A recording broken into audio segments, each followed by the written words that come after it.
स्वाध्याय प्रणेते पूजनीय पांडुरंग शास्त्री आठवले यांच्या जीवनावरील सत्यधिष्ठित कादंबरी देह झाला चंदनाचा. लेखक राजेंद्र खेर. वाचक स्वर राहुल सराफ. भाग 117.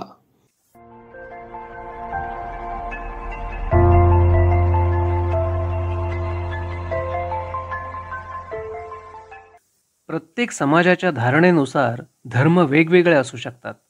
धर्म हा भगवंताच्या जवळ जाण्याचा मार्ग आहे, परंतु भक्तीचं तसं नाही. भक्तीचं स्वरूप एकच असतं. सामाजिक आणि नैतिक विकासाची परंपरा टिकवेल तोच खरा धर्म. श्रीकृष्णाला धर्माचा हाच अर्थ अभिप्रेत होता. ज्यामुळे इहलोकाची आणि परलोकाची व्यवस्था होते तो धर्म. मानवी जीवनाचा सर्वांगीण विकास करतो तोच खरा धर्म. धर्मात मानव विकारांचा सुद्धा विचार केला असला पाहिजे. विकसित जीवन कोणतं आहे, दैवी जीवन, आध्यात्मिक जीवन कसं जगलं पाहिजे याचा विचार ज्यात केलेला आहे त्यालाच धर्म म्हणता येईल. ही झाली धर्माची व्याख्या. पण भक्ती म्हणजे काय? धर्म आणि भक्तीत फरक कसा करणार? शेख साहेबांच्या या प्रश्नावर पांडुरंग शास्त्री सांगू लागले. आत्मगौरव, मनुष्यगौरव, पशुगौरव आणि सृष्टीगौरव हे सर्व मिळून भक्ती होते. हे एक भक्तीचं दर्शन आहे. श्रद्धा आणि भाव ही भक्तीची फार मोठी पुंजी आहे. तसंच भक्ती एक शास्त्र आहे. त्यात समर्पण आहे, डिव्होशन आहे. ज्या भगवंतानं तुमचं हृदय चालवलं त्याच भगवंतानं माझंही हृदय चालवलं आहे, ही समजूत म्हणजे भक्ती. भक्ती इज अन अंडरस्टँडिंग. जाणीव आणि नेणीव हे स्वीकारलं नाही तर भक्तीचा अर्थ कळणार नाही. मनात श्रद्धा आणि भाव असेल तर खरी भक्ती होते. त्यानंतर धर्म आणि भक्ती यातला मुख्य फरक सांगताना पांडुरंग शास्त्री म्हणाले, प्रत्येक भक्त धार्मिक असतोच असं नाही. तसंच प्रत्येक नास्तिक अधार्मिक असतोच असंही नाही. इतकी वर्ष भक्तीची वकिली धर्मानं केली आणि धर्माची वकिली भक्तीने केली म्हणून त्यांच्यात एकरूपता आली. आपल्या आत अनेक प्रकारचे रस दडलेले आहेत. शृंगार रस, हास्यरस, वीररस, करुणरस, तसाच भक्तिरसही येतो. तो जागृत करण्यासाठी बाहेरची परिस्थिती निर्माण केली पाहिजे.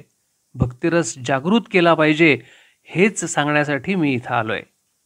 शेख साहेब पांडुरंग शास्त्रींच्या बोलण्यानं प्रभावित झाले होते. ते म्हणाले, मला हे काही माहीतच नव्हतं. तुम्ही अवश्य माझ्या देशात कार्य करा, प्रवचन करा, पण एक अट मी तुम्हाला घालतो. पांडुरंग शास्त्रींनी प्रश्नार्थक मुद्रेनं त्यांच्याकडे बघितलं. शेख साहेब हसून म्हणाले, तुम्ही फक्त आमच्या भाषेत बोलायचं नाही. हिंदी इंग्रजीत बोललात तरी माझी काही हरकत नाही. पांडुरंग शास्त्री मनाशी म्हणाले, माझा स्वाध्याय विचार तुमच्यापर्यंत पोचला म्हणजे झालं. भाषा कोणती का असेना. शेख साहेबांनी विचारलं, तुमच्या कार्यक्रमाची वेळ कोणती ठरवलीत? संध्याकाळची. अहो, तेव्हा तर आमची सामुदायिक प्रार्थना असते. लाऊडस्पीकरवरून म्हटली जाते. अर्धा पाऊण तास तो कार्यक्रम चालतो. मग त्यात काय झालं? आम्हाला कोणी परके नाहीत. प्रार्थना सुरू झाली म्हणजे आम्ही आमचा कार्यक्रम थांबवू, शांत बसून राहू. पहिली भेट तिथेच संपली. 15 मिनिटांची भेट तास दीड तास लांबली होती. शेख साहेब सुद्धा पांडुरंग शास्त्रींवर बेहद खुश होते. मोठ्या आनंदानं त्यांनी पांडुरंग शास्त्रींना त्यांच्या देशात कार्य करायला अनुज्ञा दिली होती.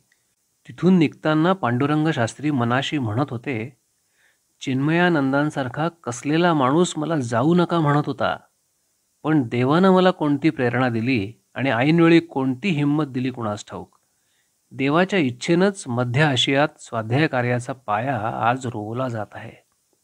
दुसऱ्याच दिवशी संध्याकाळी पांडुरंग शास्त्रींनी बहरीनमध्ये गीता सांगायला प्रारंभ केला.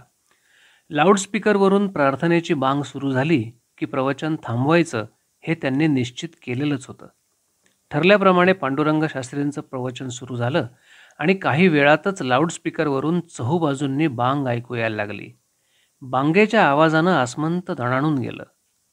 पांडुरंग शास्त्रींनी प्रवचन थांबलं. आपल्या जागेवर ते शांतपणानं नेत्र मिटून बसून राहिले. अर्धा पाऊण तास त्यांना त्याच अवस्थेत बसावं लागणार होतं. परंतु प्रत्यक्षात घडलं वेगळंच. एरवी अर्धा तास चालणारी बांग त्या दिवशी अवघ्या 3 मिनिटात संपली. पांडुरंग शास्त्रींना त्या गोष्टीचं आश्चर्य वाटलं. त्यांनी आपलं प्रवचन पुढे सुरू केलं. प्रवचन संपल्यानंतर त्यांना या गोष्टीचा उलगडा झाला.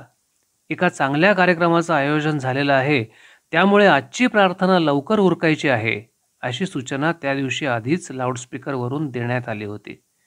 ते ऐकून पांडुरंग शास्त्री अतिशय भारावून गेले. मुस्लिम धर्मियांनी दिलेलं ते प्रेम अनुभवून त्यांना अक्षरशः गलबलून आलं. अखिल विश्वातील मानवानं अंतःकरणापासून एकत्र आलं पाहिजे. तसं झालं तर विश्वातील अनेक ताणतणाव सुटतील असं त्यांना वाटत राहिलं.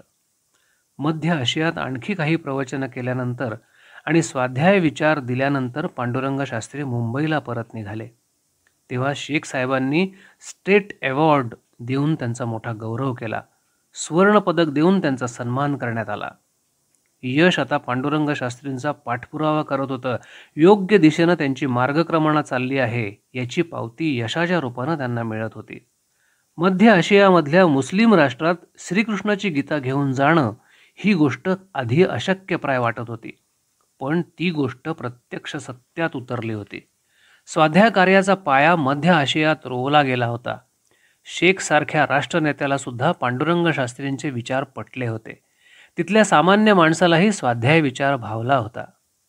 शेख साहेबांनी आणि तिथल्या स्थानिक लोकांनी भरभरून दिलेलं प्रेम बरोबर घेऊन पांडुरंग शास्त्री आता मुंबईला परत निघाले होते.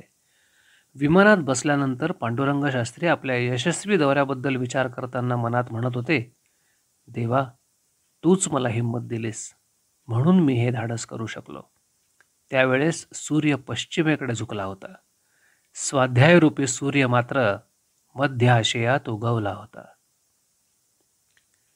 दादा, शिवाजी पार्कवर झालेल्या वयस्क संचलनाला 2 लाख वयस्क होते. इतर स्वाध्यायी देखील 2 लाखांच्या आसपास होते. ही संख्या अशीच वाढत राहिली तर आपण मैदान धुंडाळायचं कुठं? तत्वज्ञान विद्यापीठातल्या योगेश्वर मंदिरात पांडुरंग शास्त्री निवडक स्वाध्यायी कार्यकर्त्यांमध्ये बोलत बसले होते. कुणी त्यांना आपापल्या भागातल्या कार्याचा अहवाल देत होतं, तर कुणी भावी काळातील योजना पांडुरंग शास्त्रींकडून समजून घेत होतं. चर्चेच्या ओघात एकानं मैदानाचा प्रश्न उपस्थित केला होता. त्यावर पांडुरंग शास्त्री उत्तरले, हे बघा, हॅव आणि हॅव नॉट्समधील अंतर कमी करण्याचा आपण प्रयत्न करतोय, तरी आपण सोशलिस्ट नाही. आपण स्त्रियांमधली अस्मिता जागृत करतो, पण आपण अबलोद्धारक नाही. समाजकार्य आपण करतो, पण आपण समाजसेवक नाही. वेगवेगळ्या प्रकारची शिक्षण प्रणाली आपण सुरू केली आहे. विविध शिक्षण संस्था आपण चालवतो, पण आपण शिक्षण सुधारक नाही. हिंदू मुसलमान यासारखे भेदभाव न ठेवता जगत आणि जगदीश हा एकमेव विचार घेऊन आपण काम करतो, पण आपण राजकारणी नाही. अस्पृश्यांकडे देवाचं लेकरू म्हणून आपण जातो, पण आपण अस्पृश्योद्धारक नाही. स्वाध्याय परिवार हा ऋषीमुनींनी घालून दिलेल्या मार्गाने चालतो. आपली ही संघटना नाही, ही आपली विचारधारा पक्की आहे. त्यामुळे जागा कमी पडणारच. स्वाध्याय परिवार मात्र खरोखर वेगानं वाढत होता. हजारांचा आकडा पार करून स्वाध्याय परिवारानं काही लाखांचा आकडा केव्हाच गाठला होता. नुकत्याच झालेल्या वयस्क संचलनात परिवाराचा झालेला विस्तार दिसून आला होता. 8-10 महिन्यांपूर्वी योगायोगानं काही निवडक स्वाध्यायी तत्वज्ञान विद्यापीठात एकत्र आले होते. त्यांच्यामध्ये गंभीरपणे चर्चा चालली होती. गीतेचे विचार घराघरातून, झोपडीझोपडीतून पोचवले पाहिजेत, म्हणजे त्या विचारांच्या स्पर्शानं माणसाचं जीवन पावन होईल आणि सुंदर बनेल. या विचारावर प्रत्येक जण बोलत होता. तेवढ्यात पांडुरंग शास्त्री त्यांच्यामध्ये येऊन बसले. त्यांनी विचारलं, कसला एवढा गंभीर विषय चाललाय? ऐकू तर खरा.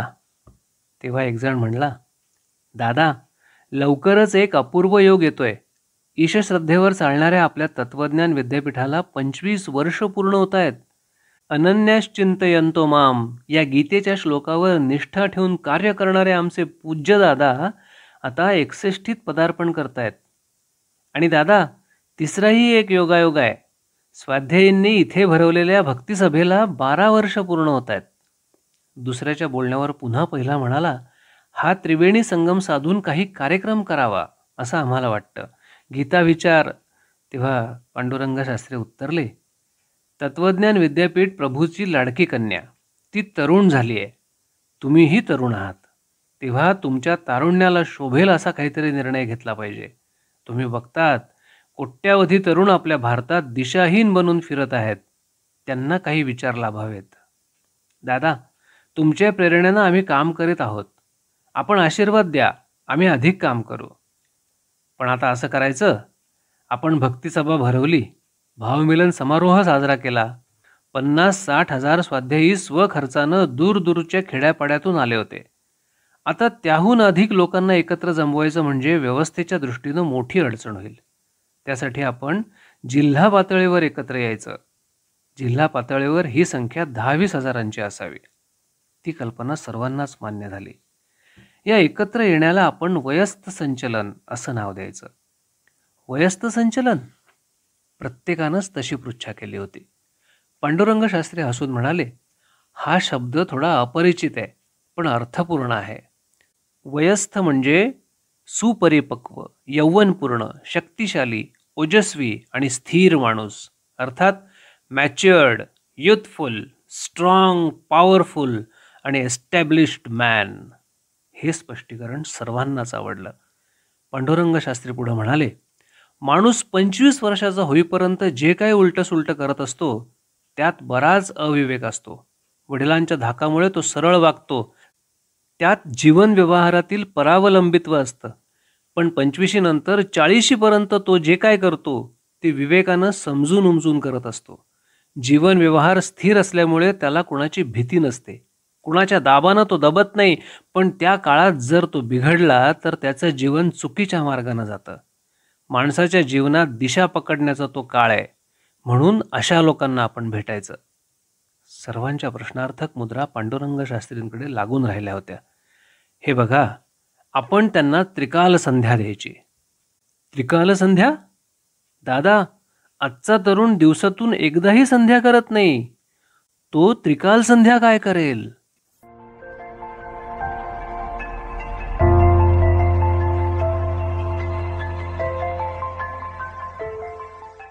देह झाला चंदनाचा. लेखक राजेंद्र खेर. वाचक स्वर राहुल सराफ.